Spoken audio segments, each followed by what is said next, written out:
Vous prenez le schéma là. Le schéma que j'ai mis ici, c'est ce schéma que vous retrouvez là-bas. En combinaison avec ce schéma et le schéma que vous avez reçu pour travailler, vous faites la comparaison. Vous devez me rendre le schéma, le document, avant que je ne continue normalement.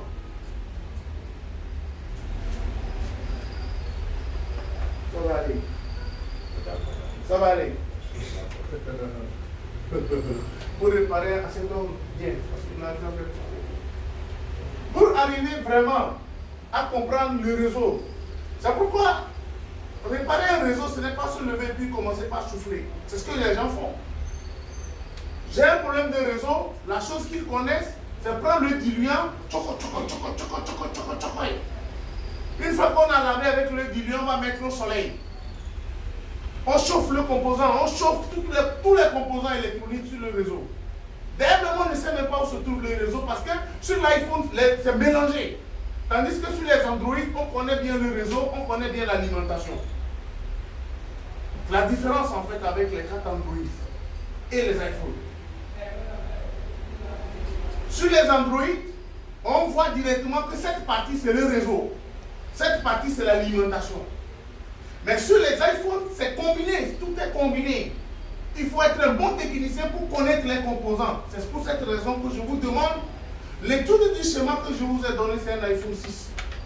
Si vous faites l'étude, normalement, vous devez comprendre beaucoup de choses. Avant de réparer un réseau dans un téléphone portable, il faut maîtriser ce schéma-là.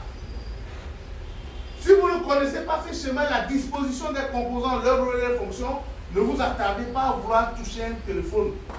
Parce que dans un circuit réseau, les lignes que vous êtes en train de voir existent.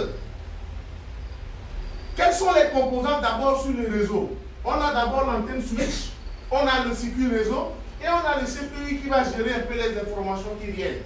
Avant que nous ayons les circuits audio et les circuits d'affichage pour vous nous montrer soit l'appel vidéo ou dans l'écouteur, c'est un appel audio. Donc derrière ce circuit intégré là se trouvent d'autres circuits qui sont les circuits de sortie. Mais avant de toucher, il faut comprendre que dedans, on a deux lignes principales. Les lignes en bleu, qui sont la réception, et les lignes en rouge, quand tu me prends une photo, tu me demandes d'abord, et les lignes rouges qui vont faire maintenant les sorties. Donc, on a les bleus qui font l'entrée, et on a les rouges qui vont sortir. Maintenant, il va se passer deux choses. Là où vous avez le TRX là, vous avez encore du bleu qui fait tout autour. Ça veut dire qu'à ce niveau, on a quoi? On a deux émissions qui arrivent. Le bleu et le rouge. Ça veut dire que sur cette ligne, vous faites émission-réception. C'est pourquoi, à ce niveau, au niveau du duplexeur, on a quoi? On a deux bleus qui à rouge, mais en sortie, on a le bleu et le rouge. Tandis qu'ici, on a des bleus, on a des bleus. Est-ce qu'on suit? Entre le circuit RF réseau et le circuit antenna switch, on a des filtres. Voici ce qu'on appelle faire duplexer un signal. Il fait quoi? Deux fonctions en même temps. Du, qui veut dire dual. Il fait deux choses en même temps. Il émet et reçoit en même temps. Il fait du duplex. C'est comme on dit, on va faire du duplex entre la maison de Morulo et la maison de Mama Baldé. TFM monétise. Voilà. Et l'autre aussi là-bas, mais le journaliste met deux images en même temps sur l'écran. Où on écoute en même temps chez Baldé, on écoute en même temps, on est en duplex. C'est ce rôle-là que ces composants-là vont jouer. Et ensuite, maintenant, nous aurons maintenant ce qu'on appelle les power frequency oscillateurs. Les power frequency oscillateurs, c'est ce que nous appelons les oscillateurs de puissance réseau. Power PFO. Power Frequency Oscillateur. C'est les oscillateurs de puissance de fréquence. C'est eux qui vont faire que le signal qui sort de votre téléphone soit élevé pour sortir de l'antenne switch, arriver à l'antenne pour sortir. Suivez bien, hein? Vous pouvez prendre la photo maintenant. Je peux vous laisser prendre la photo. Prenez en photo. Vous prenez en photo et ensuite je passe. C'est bon? Je peux passer? Je peux aller? Je peux aller? Bien. Il est en train de prendre les photos. Je continue encore. Toujours, je suis dans le réseau. Je suis toujours dans le réseau. Et quand je suis dans le réseau, toujours les mêmes composants. Toujours. J'ai un autre composant que je vais appeler le VCO. Et le VCO, il est en bas du circuit réseau. Et lui, il va générer une fréquence. C'est pourquoi on va l'appeler VCO. D'accord? Voltage Controller Oscillator. Il va générer les tensions d'oscillation. D'accord? Il va générer les tensions d'oscillation. Ces tensions d'oscillation, ce sont eux qui vont permettre à votre circuit réseau de fonctionner et de mettre les fréquences sur l'ordinaire. D'accord? On a le composant que nous appelons le VCO. Donc le petit VCO, il est où? Il est collé à quoi? Il est collé à mon circuit réseau. Donc le circuit réseau en réalité, en fait ce sont les différents noms qu'on lui donne. Ce qu'on a écrit là-bas, ce sont les noms. Donc en d'autres termes, dans un circuit réseau d'un téléphone, j'ai l'antenne switch, j'ai les filtres, j'ai le circuit réseau, j'ai le VCO. D'accord? Dans un circuit réseau, c'est ce que nous avons. Et c'est à partir de là que nous pouvons maintenant comprendre certaines choses. Ensuite, j'ai ceci qui me parle des fréquences. Qui me parle de quoi?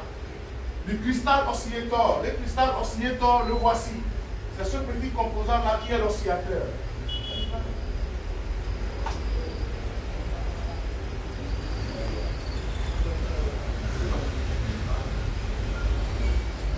C'est bon? J'ai mon composant qui s'appelle le cristal oscillator. C'est ce que nous appelons généralement dans le jargon français le quartz. Et le voici qui est là. Et qu'est-ce que je vois à côté du quartz? Je mets quoi? Je vois une fréquence qui est de 26 MHz. C'est la fréquence initiale de votre téléphone portable. C'est sur cette fréquence-là que le réseau va fonctionner. 26 MHz. Et le composant qui gère la fréquence, c'est ce que nous appelons le quartz. En anglais, on l'appelle crystal oscillator. Mais en français, on l'appelle le quartz. Le quartz est un oscillateur ou un générateur de fréquences. C'est lui qui crée la fréquence qui permet à votre téléphone d'envoyer les émissions. Tant que l'oscillation n'est pas là, le réseau ne marchera pas. C'est lui qui est là.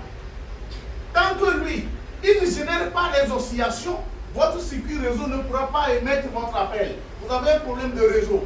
On va vous mettre non, ou bien on va vous mettre fin d'appel ou échec d'appel. Votre téléphone met échec d'appel ou fin d'appel. Quand vous lancez l'appel, il coupe. Parce qu'il y a une fréquence pour dem. On vous dit, à vos marques, il n'y a pas de party, en moule vitesse. Le party, c'est quoi? C'est la vitesse. À vos marques, tu as déjà la vitesse. Hey! À vos marques. Prêt? C'est où le party? Party, la moule vitesse. Je parle. C'est lui qui le fait. Donc, tant qu'il n'y a pas d'oscillation, au niveau de votre circuit réseau, il ne pourra pas fonctionner pour recevoir d'appel ni émettre. Aha. Dans un téléphone portable, ce n'est pas forcément le circuit réseau qui est défaillant. Ce n'est pas forcément l'antenne switch qui est défaillant. Même le quartz peut être défaillant. Et pour le localiser, il faut voir ces composants-là. Vous pouvez les retrouver sous cette forme-là. Le quartz, on va le retrouver sous cette forme. Ils sont sous cette image. Maintenant, au lieu de prendre des photos, c'est de noter les mots qui viennent. C'est comme ça qu'on apprend. Au lieu de vouloir noter, de prendre des photos, c'est de noter les mots que vous entendez, le quartz, le cristal, et ensuite d'aller s'asseoir et de faire des recherches. C'est comme ça qu'on travaille. La photo que vous prenez, c'est une image. Et tant que vous n'avez pas le fond, vous n'allez pas le comprendre. Ça, je vous le garantis. Vous pouvez prendre 1000 photos. Mais tant que vous n'avez pas le fond de la chose même, c'est une image que vous regardez comme une photo.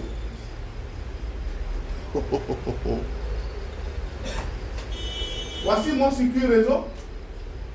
Et si vous voyez que vous comparez tout à l'heure avec une image, normalement vous devez voir quoi? Je dois voir normalement le quartz là-bas. Je ne suis pas encore à ce stade, donc je ne parlerai pas de ça. Mais en bas, j'ai fait un peu la légende de ce circuit. J'ai fait un peu la légende de ce circuit.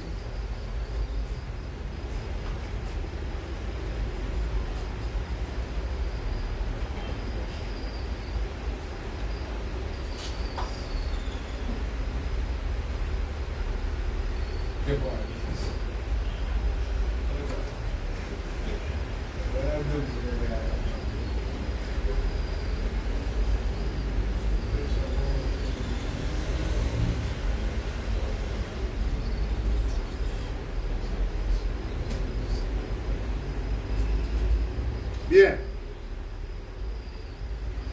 C'est bon. Quand je vois ce circuit, je vois le quartz. À côté du quartz, je vois le circuit réseau. J'ai mon quartz qui est là. J'ai mon château qui est ici. Voici le château, voici le quartz. Tout ceci sera partie réseau. Voici les duplexeurs qui sont là. Les duplexeurs et les filtres. Duplexeur, duplexeur, filtre, filtre.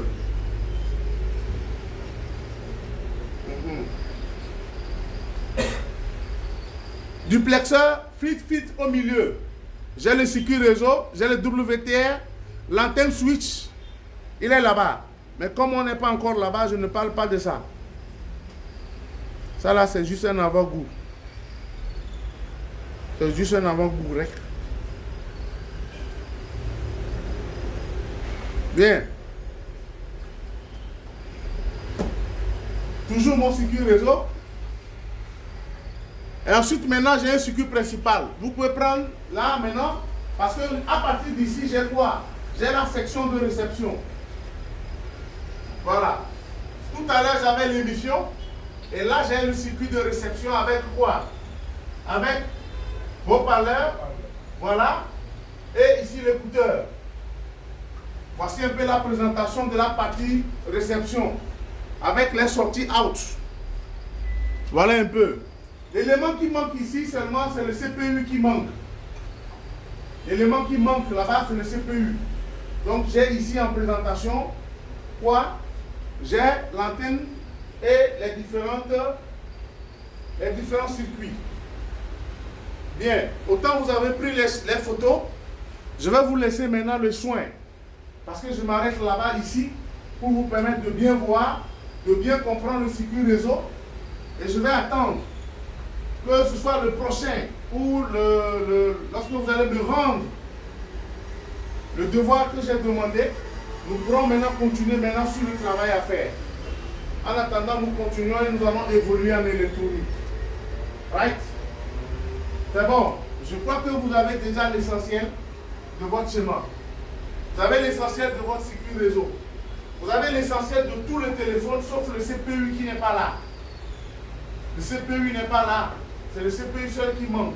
Mais j'ai le circuit réseau qui est là. Dans le circuit réseau, quels sont les composants qui rentrent en jeu? Vous les connaissez. Quels sont les circuits qui rentrent en fonctionnement? Si j'ai un problème de réseau, vous les connaissez. Maintenant, dans le schéma du devoir à faire, nous avons l'antenne switch. Quel est son rôle? Nous avons le circuit WTR. Quel est son rôle? Ensuite, entre le WTR et le processeur, nous avons les circuits ABB. Qu'est-ce que c'est que ABB? C'est là, ici. C'est pourquoi d'ailleurs je vous ai donné le schéma à faire. Ce schéma-là qui vous vient en appui. Voilà, je crois que je vous ai donné, c'est la seule section où j'ai donné trop d'indications. C'est la seule section où j'ai donné trop d'indications. C'est la seule section où j'ai donné trop d'indications. Je n'ai jamais donné ça. Donc vous allez vous débrouiller ensuite pour me rendre ça le plus tôt possible d'ici la semaine prochaine. Ce sera votre dernier délai. Je vais récupérer les documents. Comme vous le voyez, le jeudi, nous sommes quoi? Le 15. Je vais récupérer ça le vendredi prochain. Et ça, je n'entendrai pas, j'ai fait, je n'ai pas fait, j'ai compris, je n'ai pas compris, parce que je vous ai donné trop d'indications.